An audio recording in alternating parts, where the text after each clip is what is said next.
le monde tourne. Direction la Birmanie, refusant de tirer sur leurs concitoyens. Les informations pullulent. Tout de suite, voici les informations. C'est le moment d'ouvrir la page internationale avec Erlich Dorelas depuis Boston, Massachusetts.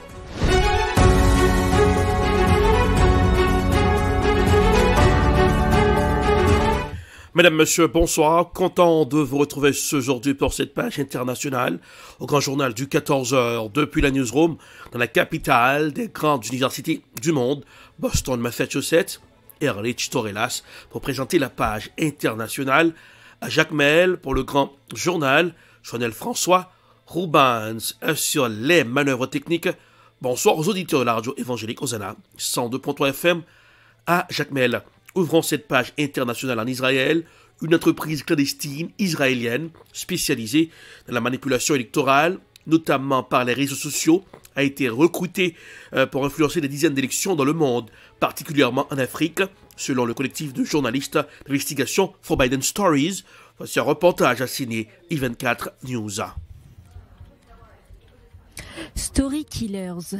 C'est le nom de l'enquête dévoilée ce mercredi par Radio France et menée pendant plus de 6 mois avec plus de 100 journalistes de 30 médias internationaux. Derrière ce scandale, une agence israélienne spécialisée dans la désinformation et la manipulation électorale. Elle serait responsable d'avoir manipulé plus de 30 élections à travers le monde par le piratage, le sabotage et la désinformation automatisée. L'un de ses clients n'est autre que le journaliste de BFM TV, Rachid Embarki, qui aurait relayé de fausses informations sur la chaîne. Une révélation qui témoigne du fonctionnement de cette vaste agence de désinformation. Avec une centaine de journalistes du monde coordonnés par Forbidden Stories, la cellule investigation de Radio France a enquêté pendant plus de 6 mois sur l'industrie de la désinformation. Rendez-vous dans 2 jours pour nos premières révélations. L'équipe d'agents israéliens travaillait sous le nom de code Team George et à sa tête, l'expert en sécurité Tal Hanan, PDG de Demomam International. Team George développe depuis 6 ans une plateforme numérique baptisée Ames. Le logiciel permet de fabriquer des milliers de faux profils et de les activer sur les plus grands réseaux sociaux.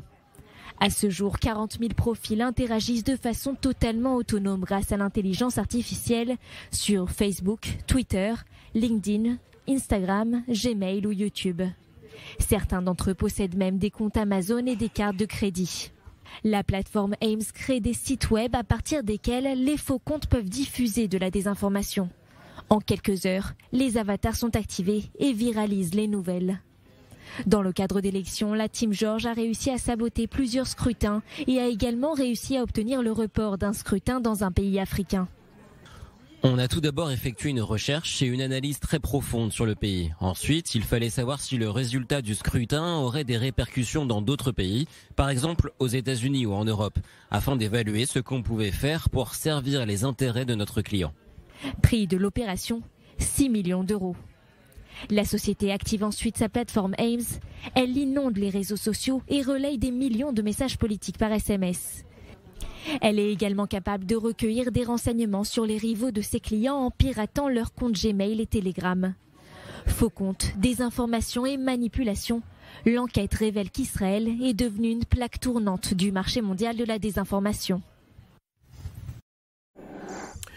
En Ukraine, ces derniers jours, les forces russes ont revendiqué les gains autour de Bakhmut, notamment au nord, accentuant leur effort d'encerclement de la ville où les 2 camps ont essuyé de lourdes pertes depuis l'été.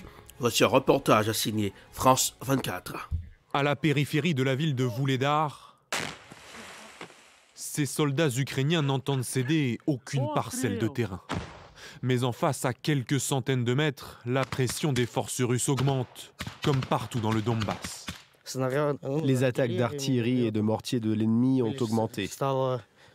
Auparavant, il y en avait quelques-unes, mais maintenant, il y en a plus de 10 par jour. Il ne faut pas sous-estimer l'ennemi.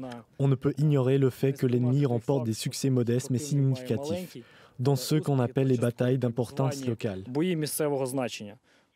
À Bakhmut, les combats urbains s'intensifient. Les troupes russes avancent malgré la pugnacité des soldats ukrainiens. Moscou lance une nouvelle offensive à quelques jours du premier anniversaire de l'invasion. La situation sur la ligne de front, notamment dans les régions de Donetsk et de Louhansk, reste extrêmement difficile. C'est littéralement une bataille pour chaque mètre de terre ukrainienne. Beaucoup d'habitants se sont réfugiés dans le village de Jassiviar, à 15 km de Bakhmout. Alexander a vu sa ferme détruite par les combats, mais continue de garder espoir. Je serai de retour dans un mois ou deux, et peut-être même plus tôt, parce que les Russes ne s'empareront jamais de Bakhmout. Cela n'arrivera jamais, nous le savons dans nos cœurs. Pour le moment, nous attendons, mais ensuite nous irons semer nos champs, car la nouvelle saison arrive. Le groupe Wagner a revendiqué dimanche la prise de Krasna Gora, dans la banlieue de Bakhmout. Mais selon son chef, Evgeny Prigojine, la ville de 700 000 habitants avant la guerre est encore loin d'être conquise. Direction la Tunisie, l'opposition dénonce les arrestations répressives. En visite mardi au siège du ministère de l'Intérieur à Tunis, le président Kais Saied a répondu aux critiques précisant qu'il s'agit de l'arrestation de personnes en lien avec des organisations terroristes. Voici un reportage signé Africa News. Depuis le coup de filet de samedi qui a permis d'arrêter en Tunisie près de 10 personnalités, la plupart du parti d'inspiration islamiste Ennahda et ses alliés, l'opposition ne décolère pas. Mercredi, le chef du Front du Salut national a dénoncé des arrestations répressives perpétrées dans des conditions violentes. Ces arrestations violentes sont sans fondement juridique. Tout simplement parce que les perquisitions et les arrestations ne peuvent se faire que sur la base de convocation. Le recours à la violence ne profitera pas à l'État, au contraire, il approfondira la pourriture. En visite mardi au siège du ministère de l'Intérieur à Tunis, le président Kais Saied a répondu aux critiques. Nous vivons une phase délicate et dangereuse et les accusations contre les personnes arrêtées sont liées à un complot contre la sécurité intérieure et extérieure de l'État. Nous respectons les procédures légales et les droits de l'homme, cela absolument. Parmi les personnes arrêtées figurent l'ex-ministre Lazare Akremi et Abdelhamid Djelassi, l'ex-responsable au mouvement Ennahda. Aux États-Unis, Washington dit avoir abattu 4 objets volants au-dessus de son territoire. Pékin se plaint d'en avoir observé une dizaine en Chine. Explication de la chaîne Euronews. Officiellement, les États-Unis ont été le premier pays visé par un ballon espion. Un ballon qui, selon Pékin, n'était pas du tout là pour espionner, mais pour des relevés météorologiques. Les jours qui ont suivi sa destruction, 3 objets non identifiés ont survolé l'Amérique du Nord. La Maison-Blanche affirme qu'ils ne représentent aucun danger. Sans en dire plus, ils ont été abattus. Pour le moment, on sait juste que le prétendu ballon espion volait à une altitude de 18 km dans la stratosphère. À l'heure actuelle, les États-Unis, mais aussi la Chine, la France, sans doute la Russie et quelques autres grands pays, font des recherches pour essayer de développer de nouvelles armes qui sont ce qu'on appelle des planeurs hypersoniques. Et ces engins auraient une bonne partie de leur vol qui se déroulerait dans la stratosphère, sachant que la stratosphère est très très mal connue sur le plan de sa composition, sur le plan des vents qui circulent. Les objets interceptés en Amérique du Nord servent-ils alors à étudier la stratosphère à des fins stratégiques et militaires pour pouvoir un jour y mettre des armes? This region of the atmosphere, it's above where aircraft fly and it's below space, and it is a region that we don't fully understand. Autant d'incertitudes alimentent les théories sur des ovnis que le gouvernement voudrait cacher aux États-Unis. Des suppositions que la porte-parole de la Maison-Blanche ne prend pas au sérieux. I'm just, I loved E.T., the movie, but I'm just going to leave it there. Dossier spécial dans cette page internationale pour aujourd'hui, l'article du fameux journaliste américain Seymour Hersh sur la Nord Stream 2. L'article de Seymour Hersh aurait dû provoquer de grands débats car il fait la lumière sur l'origine des explosions survenues sur la Nord Stream 2, le gazoduc russe. Écoutons un dossier spécial signé RT. Certaines révélations passent parfois inaperçues. Ce n'est pas comme si elles concernaient le sabotage d'une infrastructure critique pour l'approvisionnement en gaz de l'Europe. Washington et les médias libres et professionnels des États-Unis et de l'Europe sont mystérieusement silencieux au sujet de la révélation de Hersh sur Nord Stream. Est-ce parce qu'ils le savent depuis le début ou bien parce qu'ils ne se soucient pas de la vérité? tant que les gens croient à leur version de l'histoire.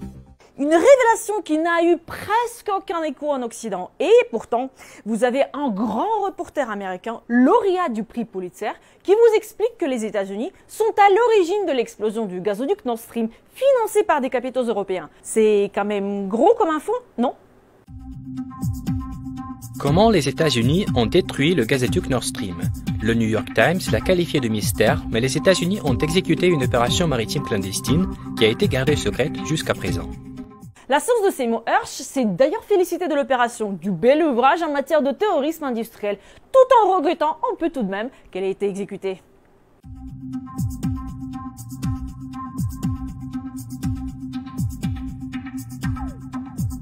C'était une magnifique couverture, dit-il. Derrière cela, il y avait une opération secrète qui engageait des experts dans ce domaine et un équipement qui fonctionnait sur un signal secret. La seule faille était la décision de la mener. Selon des voix autorisées en Allemagne, le chancelier Scholz aurait aussi été informé de l'opération à venir. And I must say, I was a journalist in about 30 years of my life as well, and I do believe that there was such covert action. I may contribute a bit because I had inside knowledge from the German government, who we asked through Sarah Wagenknecht about the findings that this investigation would have so far, and she is a member of parliament but didn't get any clear answer from neither Mr. Habeck's office, who's the energy minister and vice chancellor of Germany, as well as the justice ministry, who she also called and said she has to know as a member of parliament what they found out. And they said, we didn't share any information with nobody because it is too secret, it could harm the interests of partner states. This is the exact quote from the German government in this regard, and that is speaking for itself, I would say. Sanctions, condamnations, ah non, ça va, c'est juste un petit gazoduc. Côté russe, les autorités n'avaient pas l'air vraiment étonnées. По сути дела, американские официальные лица признают, что это их рук дело. То, что произошло с Северным потоком и Северным потоком-2, когда их взорвали, они даже сейчас как бы с удовольствием об этом говорят. Après tout, ce n'est pas le premier gazoduc russe européen à avoir été mis hors service par les Américains. C'est presque devenu une habitude. L'opération Dossier Farewell vous dit quelque chose? Laissez-moi vous rafraîchir la mémoire. Adieu au bon sens. L'opération de la CIA, dont le nom de code est l'affaire Farewell, et qui a été louée dans un livre révélateur écrit par Thomas Reed, ancien secrétaire de l'armée de l'air américaine, a fourni aux soviétiques des puces informatiques habilement sabotées. Après l'installation des puces fonctionnaient bien pendant des mois jusqu'au jour où elles ont tout à coup détraqué des systèmes de pipeline. En conséquence, en juin 1982, il y a eu une catastrophe avec un gazoduc dans la lointaine Sibérie qui, selon Reed, a été l'explosion non nucléaire et l'incendie le plus monumental jamais vu depuis l'espace. Mais juste pour rappel, au lendemain des explosions sur Nord Stream, on disait ça. The signal to Europe that Russia can reach beyond Ukraine's borders. Who knows what he might be planning next? Also shows just the malign aspect of this regime that will do anything. L'essentiel, c'est de faire comprendre que les Russes sont suffisamment fous pour faire exploser leur propre gazoduc, au lieu de fermer le robinet simplement. C'est un insondable russe. Il faut quand même dire que les Américains nous avaient bien prévenus de l'opération. If Russia invades, that means tanks or troops crossing the border of Ukraine again. Then there will be no longer a Nord Stream 2. We will bring an end to it. Bon, en fait, oui, effectivement, cette histoire de Nord Stream, on en a un peu assez. La chasse aux ovnis et aux ballons espions dans la stratosphère est bien plus intéressante. Et voilà, c'est la fin de la page internationale pour ce aujourd'hui. Merci d'avoir été des nôtres. La production est signée Prod, réalisation Télébel Top pour le compte de la radio évangélique Hosanna 102.3 FM à Jacmel. Coup d'œil sur la météo pour ce aujourd'hui, du soleil à Boston. En plein hiver, 56 degrés Fahrenheit. Ça fait l'affaire pour nous aujourd'hui. Ça donne 13 degrés Celsius. Jacmel, 85 degrés Fahrenheit. 29 degrés Celsius. Bonsoir Joannel, bonsoir Rubens, bonsoir aux auditeurs de la radio évangélique Hosanna 102.3 FM à Jacmel. Passez un excellent mercredi. Bonsoir. À demain.